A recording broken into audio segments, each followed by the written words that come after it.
પીએમજેએવાયમાં યોજનામાં 70 વર્ષથી વધુ ઉંમર ધરાવતા નાગરિકોને આવકની મર્યાદા ધ્યાનમાં લીધા સિવાય આયુષ્યમાન કાર્ડ આપવાનો અમલ કરતી વય વંદના કેટેગરી વયોવૃદ્ધ નાગરિકોએ નજીકના આરોગ્ય કેન્દ્ર ખાતેથી આયુષ્યમાન કઢાવી લેવા અનુરોધ।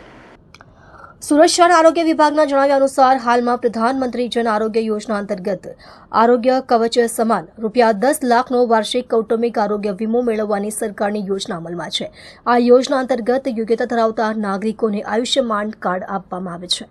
આ યોજના થકી ઉંમરલાયક નાગરિકોને સરળતાથી આરોગ્ય વીમો પ્રાપ્ત થાય તે માટે વડાપ્રધાન શ્રી નરેન્દ્રભાઈ મોદીએ તારીખ 19/10/2024ના રોજ 70 વર્ષથી વધુ ઉંમર ધરાવતા નાગરિકોને આવકની મર્યાદા ધ્યાનમાં લીધા સિવાય આયુષ્યમાન કાર્ડ આપવાનો નિર્ણય કર્યો છે, જેનો અમલ શરૂ કરવામાં આવ્યો છે।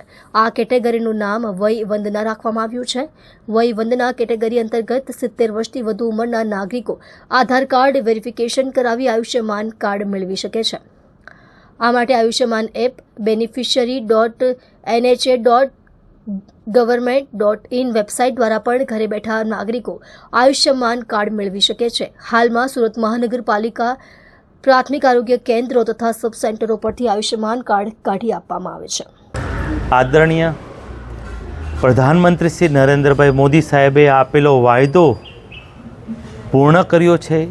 70 વર્ષના તમામ વડીલોને સામાજિક આર્થિક સ્થિતિને ધ્યાનમાં નહીં લેતા તમામને આયુષ્યમાન કાર્ડમાં આવરી લેવાનો જે વાયદો આપ્યો તે અત્યારે તે વાયદાના અંતર્ગત સુરત મહાનગરપાલિકામાં આરોગ્ય વિભાગમાં તમામ જગ્યાએ તમામ સેન્ટરોએ અત્યારે આયુષ્યમાન કાર્ડ કાઢવાનું શરૂ છે।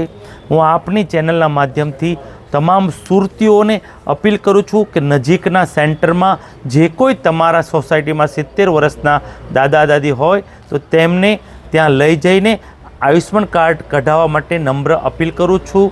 બીજું કે જે કોઈ દાદા દાદી પથારીવશ હોય તેવાનું તમે નામ એડ્રેસ હેલ્થ સેન્ટરમાં લખાવી જાઓ। અમારા અધિકારીઓ તેમના ઘરે જઈને પણ આયુષ્યમાન કાર્ડ કઢાવી આપશે।